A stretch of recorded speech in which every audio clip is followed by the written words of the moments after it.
హుజూర్నగర్ నియోజకవర్గంలో BRS party graph పడిపోయింది. పిల్లుట్ల రవి గారి దగ్గర బాగా డబ్బు అదేవిధంగా యూత్ ఫాలోయింగ్ ఉంది. ప్రస్తుతానికి హుజూర్నగర్ నియోజకవర్గంలో బీఆర్ఎస్ పార్టీకి డబ్బు ఖర్చు పెట్టే నాయకుడు కావాలి కాబట్టే పిల్లుట్ల రవి గారిని బీఆర్ఎస్ పార్టీలోకి తీసుకున్నారు. బీఆర్ఎస్ పార్టీ పిల్లుట్ల రవి గారిని ఒక పావులాగా వాడుకుంటుంది అనేసి ప్రచారం జరుగుతుంది. అది వాస్తవంగా చాలా తప్పుడు ప్రచారం అన్న. రాబోయే రోజుల్లో బీఆర్ఎస్ పార్టీకి హుజూర్నగర్ అనే కాదు ఏ నియోజకవర్గాల్లో కూడా డబ్బులు పెట్టాల్సిన అవసరం లేదు. అంటే మీ పార్టీ దగ్గర అన్ని డబ్బులు ఉన్నాయా? పార్టీ దగ్గర ఉన్నాయని కాదు, ప్రభుత్వం గతంలో చేసిన ప్రభుత్వ పథకాలు జనాలు చాలా హ్యాపీగా ఉన్నారు ప్రజలందరూ. ఇప్పుడు వచ్చిన ప్రభుత్వం పరిస్థితి అందరు గమనిస్తూ ఉన్నారు. అరే కేసీఆర్ గారి ప్రభుత్వంలో ఎంతో లబ్ధి పొందినాము, అనవసరంగా ఒక మార్పు కోసం అని చెప్పి ఈరోజు ఇబ్బంది పడుతూ ఉన్నాం అన్న ఉద్దేశంలో ప్రజలు మొత్తం గమనిస్తూ ఉన్నారు.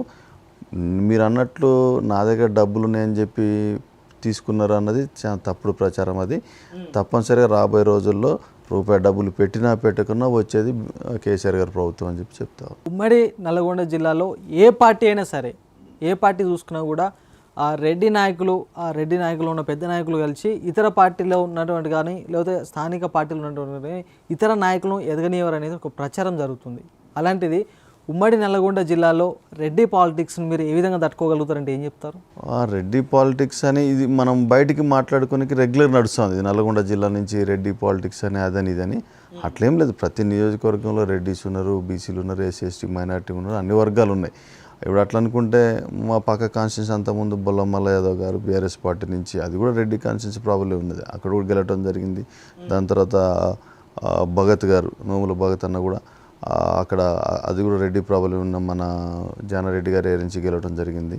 అట్లనేం లేదు, అక్కడ అవకాశాలను బట్టి ప్రజలకి ఎవరైనా సరే నాయకుడు అనుకుంటే దాన్ని బట్టి వేస్తారు. కానీ కేవలం రెడ్డిసే అనుకుంటే రెడ్డిస్ ఓట్లు కూడా 15-20 ఓట్లు ఉంటాయి.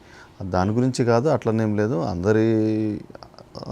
అందరూ పార్టీ బలంగా ఉన్నదాన్ని బట్టి ఆ పార్టీ అవకాశాలను బట్టి అక్కడున్న పరిస్థితులను బట్టి గెలుచుకుంటూ పోతూ ఉండొచ్చు. బీఆర్ఎస్ పార్టీలో జాయిన్ అయిన 4 రోజులకే మీ కాన్స్టిట్యున్సీలో ఉన్న బీఆర్ఎస్ పార్టీ సీనియర్ నాయకులు మీ పైన మీ పార్టీ అధిష్టానానికి ఫిర్యాదు చేయడం జరిగింది. కొత్త నాయకులను ఎంకరేజ్ చేయకూడదు, కొత్త నాయకులకు టికెట్లు ఇవ్వకూడదు, కొత్త నాయకులకు ఆ సముచిత స్థానం కల్పించకూడదు అనేసి ఫిర్యాదు చేయడం జరిగింది. కొంచెం వాస్తవం ఉండొచ్చు అందులో. ఎందుకంటే వాళ్ళు కూడా ఎందుకు కొత్త నాయకులకి అవకాశం కల్పించకూడదని అంటున్నారు అని మీరు అంటుండంటే, గతంలో ఒక నాయకుడు వచ్చిండు, ఎక్కడి నుంచో వచ్చిండు ధనధన. మీ చేరికను వాస్తవానికి పార్టీలో ఉన్న సీనియర్ నాయకులు వ్యతిరేకిస్తున్నారని అర్థం కావదా? లేదు, సీనియర్ నాయకులు వ్యతిరేకత ఏం లేదు.